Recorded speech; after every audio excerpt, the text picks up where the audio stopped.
Asquiuruquipan, Ilatanaka, Cuyacanaka. Muchas gracias, hermanos, hermanas. Soy un indio aymara del Estado Plurinacional de Bolivia. Por primera vez soy autoridad de gobierno. Antes nosotros no podíamos ejercer estos cargos. Antes nos dedicábamos a resistir, a bloquear, a hacer huelgas, en eso somos expertos. Pero otra cosa es ser poder, otra cosa es desde el poder cristalizar los sueños de nuestros mayores y de nosotros y de los que vienen. Cuando hablas de cambio climático, lo hacemos desde una mirada tal vez muy aislada. Nosotros lo entendemos desde un conjunto de visiones, desde un conjunto de creencias, de formas de ver el mundo, y eso implica cultura, eso implica identidad. Cuando he empezado les decía hermanos, hermanas, y no es porque seamos evangélicos, y es que en Bolivia hemos retomado ese concepto de decir hermano presidente, hermano ministro, hermana diputada, hermana senadora, porque asumimos desde nuestra concepción que todos somos hermanos, todos somos hijos de la madre tierra. De ella venimos cuando nacemos, a ella volvemos cuando morimos. Somos tierra que piensa. Y junto con nosotros, las montañas, los ríos, todos somos una sola familia, hijos de la madre tierra. Entonces, esa es la forma de ver, no solamente un tema, sino todos los temas pendientes. En Bolivia, por mandato de la Constitución, por ejemplo, en este camino de recuperación de identidad como fundamento para la construcción de un nuevo tipo de sociedad, en Bolivia la Constitución establece que todos los servidores públicos deben aprender a hablar un idioma, de los 36 idiomas que tiene. Esto quiere decir que quien quiere ser presidente, quien quiere ser vicepresidente, senador, diputado, tiene que saber hablar un idioma. Pero ni siquiera el idioma en sí mismo, sino qué implica el idioma, cuáles son los sustentos filosóficos, la cosmovisión que hacen al idioma.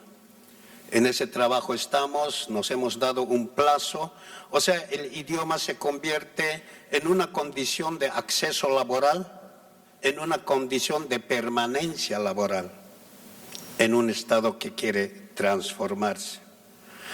Hace pocos meses las Naciones Unidas han aprobado una trilogía indígena aymara quechua como principios valores. Amasúa, Amayuya, Amaquella, no seas ladrón, no seas flojo, no seas mentiroso. Y ahora es principios valores de las Naciones Unidas. Esto no es una concesión gratuita a los pobres pueblos indígenas. Esta es para nosotros una señal de que la modernidad no tiene respuestas para los problemas del siglo XXI. Hay crisis a todo nivel. Crisis económica, crisis alimentaria, pero fundamentalmente crisis ética, crisis moral. En Chile, los que gobiernan se llaman socialistas, marxistas, pero persiguen a los pueblos indígenas mapuches con leyes antiterroristas de Pinochet. ¿Cuál marxismo? ¿Cuál socialismo? Crisis ética, crisis moral, crisis de valores. Entonces, cuando hablamos de nuestra trilogía, Amasúa, Amayuya, Amaquella, no seas ladrón, no seas mentiroso, no seas flojo, nuestros mayores nos los repetían permanentemente cuando niños. Hijo, no seas flojo, o sea, no seas quella, porque si tú eres flojo, luego vas a ser mentiroso, y si eres flojo y mentiroso, no tardará un tiempo en que seas ladrón. Nos estaban hablando nuestros papás de la ética del trabajo como fundamento para la construcción de sociedad. Si uno trabaja no necesita mentir, si uno trabaja no necesita ni mentir ni robar.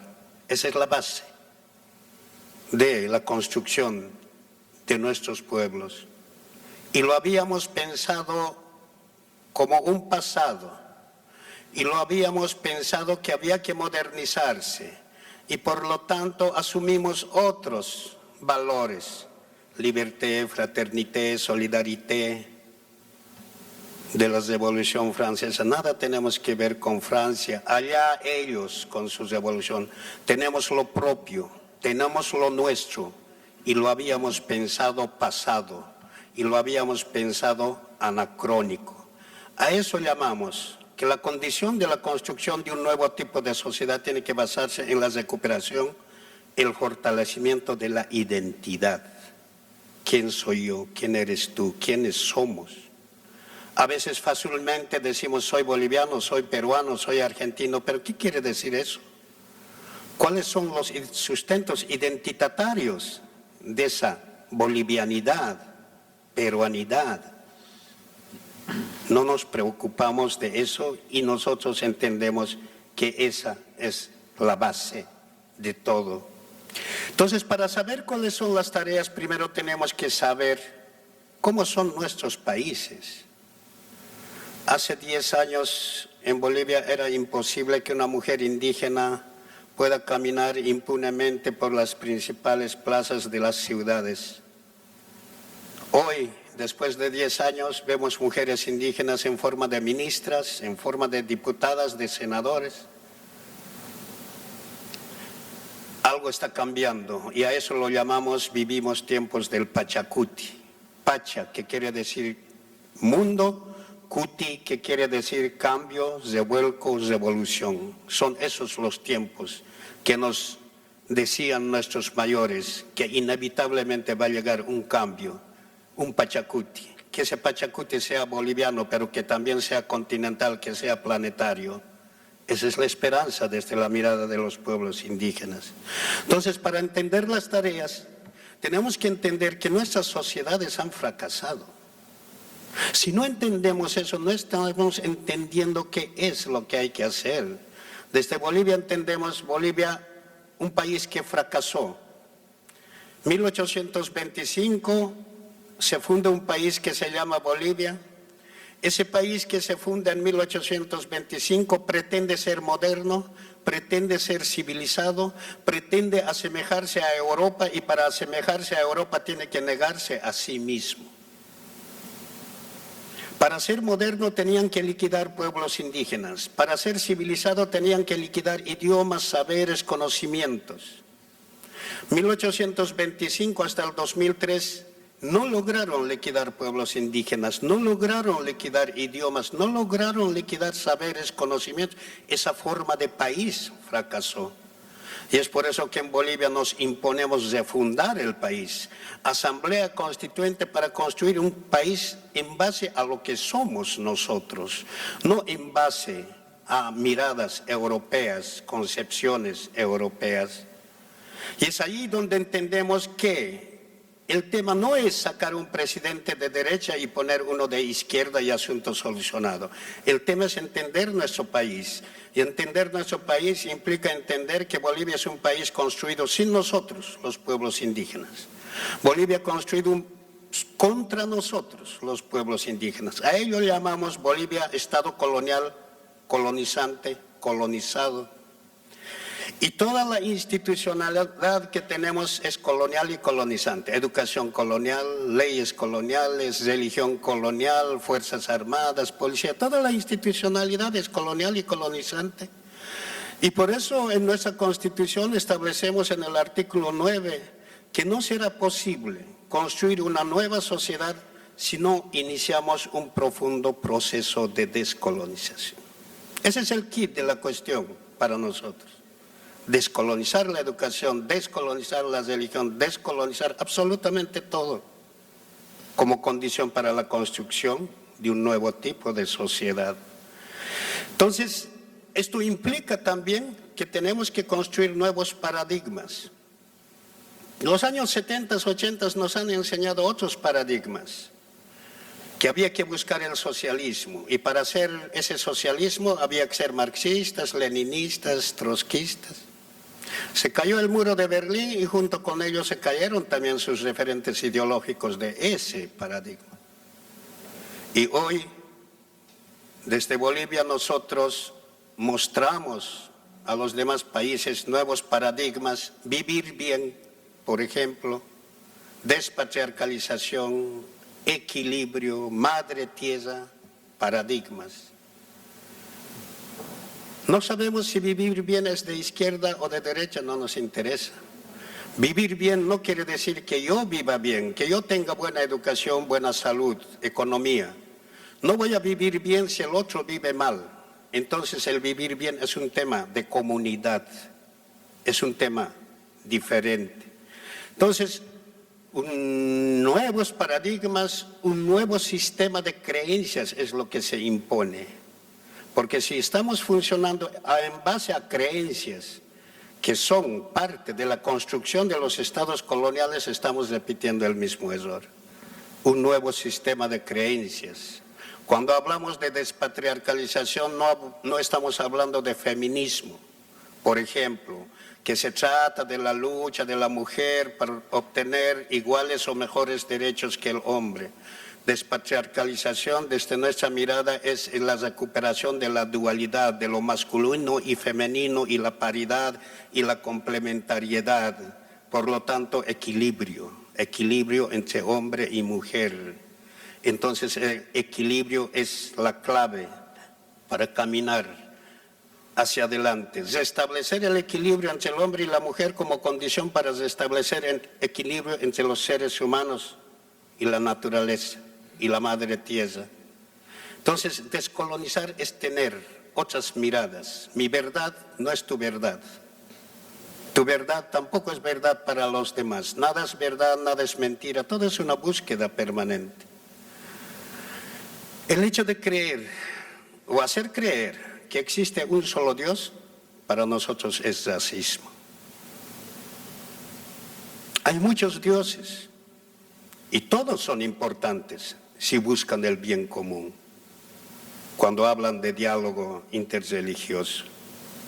Para nosotros todo es una dualidad. Los animales son macho y hembra, las flores son macho y hembra, todo es macho y hembra, hasta las piedras en nuestra mirada son macho y hembra. Hay piedras que se dejan tallar y hay piedras que no se dejan tallar. Y así vemos el mundo, espiritualidad masculina, espiritualidad femenina. 21 de junio, Día del Sol, empieza la espiritualidad masculina y no se puede tocar cualquier música. Tiene que ser una música que llama al frío para que la papa se convierta deshidratada en chuño. El 21 de diciembre empieza la espiritualidad femenina, es el tiempo de la producción, es el tiempo de la música alegre, la música que tiene que llamar a la lluvia. Entonces no hay patriarcado, no hay machismo desde nuestra forma de ver las cosas. Entonces, tampoco caemos en fundamentalismos ni en mesianismos indigenistas. Equilibrio. No se trata de que en nombre de la ecología tengamos que cubrir todo con un gran plástico y no hacer nada. Hay que hacer industrias en equilibrio con la madre tierra. Hay que hacer desarrollo en equilibrio con la madre tierra. O sea, la palabra clave, cómo restablecemos el equilibrio. Y esto implica entender que no es problema de colores. No te preocupes del color de mi cara, porque no es el color de mi cara lo que te va a matar. Lo que nos puede matar es el color del agua que tomamos. Lo que nos puede matar es el color del aire que respiramos. Somos 1000 colores, un solo planeta. No hay primer mundo, segundo mundo, tercer mundo, cuarto mundo. Esas son concepciones occidentales. Para nosotros hay un solo mundo y todos somos responsables de ese solo mundo.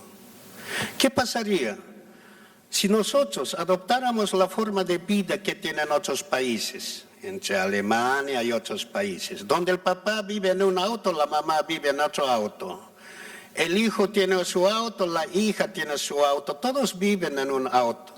Si nosotros tuviéramos esa forma de vida, los estudios dicen que necesitaríamos 3 planetas Tierra solo para estacionar los autos. El sobredesarrollo, la sobreindustrialización en nombre de la modernidad, en nombre de la civilización, está acabando con nuestro planeta. Hay que parar esta loca carrera que le llaman modernidad, que lo llaman desarrollo. Entonces, tiene que haber un nuevo evangelio. El evangelio del siglo XXI, que viene desde los pueblos indígenas. Por eso será que nuestro canciller dice que cuando todo esté perdido, cuando ya no haya esperanzas, desde el sur surgirán los guerreros del arco iris para restablecer el equilibrio en el planeta Tierra. Estos son los tiempos del Pachacuti. Cambio climático, pobreza, todos estos temas tienen que tener una acción conjunta, no individual, temática de cada uno de estos. Y por lo tanto, para nosotros, Madre Tierra es el mandato fundamental para resolver todo lo que ha hecho el ser humano hasta el siglo XX. El siglo XXI es de nosotros, de nuestros hijos, y ese es el desafío que hay que asumir, un nuevo evangelio desde los pueblos indígenas. Muchas gracias.